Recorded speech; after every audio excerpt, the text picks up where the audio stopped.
সেই ৮০-র দশকে যখন বাংলাদেশের ফুটবলে সোনালী মৌসুম চলছিল, তখন একবার কুয়েতে অনুষ্ঠিত এশিয়ান কাপে খেলেছিল বাংলাদেশ। এরপর ৪৫ বছর ধরে বাংলাদেশের ফুটবল ঘুরপাক খাচ্ছে সাফ চ্যাম্পিয়নশিপের ভেতরেই, এবং বাংলাদেশের ফুটবলে দিনকে দিন শুধু অবনমনই আসলে হয়েছে। দিন বদলাতে শুরু করেছে, পাল্টাতে শুরু করেছে। প্রথমে হামজা চৌধুরী, এরপর ফাহমিদুল, তারপর শামিদ সোমের ইনক্লুশন বাংলাদেশের ফুটবলে বিরাট রকমের পরিবর্তন এনেছে এবং সামনের দিনগুলোতে আরও আনবে। এবং বাংলাদেশ আরও একবার চোখ রাখছে এশিয়ান কাপের দিকে। ঠিক এই মুহূর্তে বাংলাদেশ খেলছে এশিয়ান কাপের বাছাই পর্বে। একটা ম্যাচ ভারতের বিপক্ষে খেলে ফেলেছে, যে ম্যাচটা গোলনীল ড্র হয়েছে। 10ই জুন বাংলাদেশ ঘরের মাঠে নামছে সিঙ্গাপুরের বিপক্ষে, এবং বিশ্বাসটা আবারও তৈরি হয়েছে বাংলাদেশের ফুটবল প্রেমীদের ভেতরে যে হ্যাঁ, বাংলাদেশের পক্ষে এশিয়ার সর্বোচ্চ পর্যায়ে খেলা সম্ভব, এশিয়ান কাপে খেলা সম্ভব।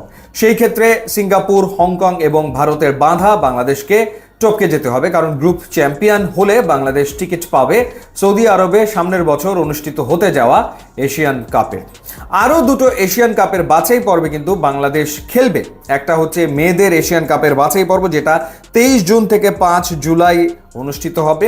এবং এই এশিয়ান কাপের বাছাই পর্বকে সামনে রেখে বাংলাদেশের মেয়েরা কিন্তু দুটো প্রস্তুতি ম্যাচ খেলেছে, যার ভেতরে একটা খেলেছে ইন্দোনেশিয়ার বিপক্ষে।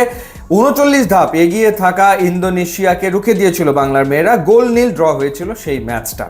এবং এর পরের ম্যাচে আরো বড় চমক উপহার দেয় বাংলাদেশের মেয়েরা, যখন তারা জর্ডানকে রুখে দেয়। 2-2 গোলে ম্যাচটা ড্র হয় এবং দুবারই বাংলাদেশের মেয়েরা পিছিয়ে পড়ে খেলায় ফিরে আসে।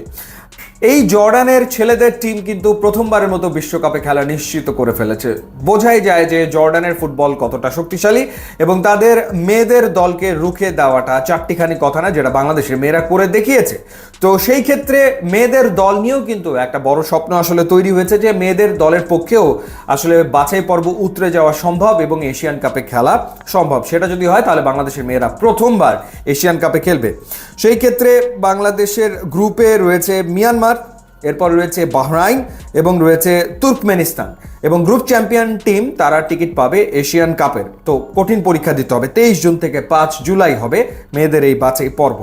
এবং ঠিক তারপর আরও একটা এশিয়ান কাপের বাছাই পর্বে বাংলাদেশ খেলবে, সেটা হচ্ছে অনূর্ধ্ব 23 এশিয়ান কাপের বাছাই পর্ব। এবং 1 সেপ্টেম্বর থেকে 9 সেপ্টেম্বর পর্যন্ত এই অনূর্ধ্ব 23 এশিয়ান কাপের বাছাই পর্বের খেলাগুলো হবে, এবং সামনের বছর অনূর্ধ্ব 23 এশিয়ান কাপ হবে সৌদি আরবেই। তো এই অনূর্ধ্ব 23 এশিয়ান কাপের বাছাই পর্বে বাংলাদেশ মুখোমুখি হবে ভিয়েতনামের, এবং এছাড়া রয়েছে ইয়েমেন এবং সিঙ্গাপুর। ভিয়েতনাম, ইয়েমেন এবং সিঙ্গাপুর। যতটা আমরা শুনতে পাচ্ছি যে বাংলাদেশ অনূর্ধ্ব 23 দলকেও খুবই গুরুত্ব দেবে বাংলাদেশ ফুটবল ফেডারেশন, এবং সেই ক্ষেত্রে এই দলে খেলার সম্ভাবনা রয়েছে ফাহমিদুলের পাশাপাশি এই দলে খেলবে কিউবা মিচেল। সো তারা দুজন যখন অনূর্ধ্ব 23 দলে ঢুকে যাবে, তার সাথে সবশেষ যে আন্ডার-19 টিম, সেই টিম থেকে মোরশেদ কিংবা অধিনায়ক যিনি ছিলেন ফয়সাল, তারা সহ আরও প্রতিভাবানরা আন্ডার-23 টিমে খেলবে। সুতরাং সেই টিমেরও আমার মনে হয় যে সম্ভাবনা রয়েছে বাছাই পর্ব উতরে যাওয়া। এবং এই তিনটা এশিয়ান কাপের বাছাই পর্ব যদি বাংলাদেশ উতরে যায়, তাহলে সত্যিকার অর্থেই বাংলাদেশের ফুটবল এক অনন্য উচ্চতায় পৌঁছবে, যেখানে এর আগে কখনো পৌঁছতে পারেনি।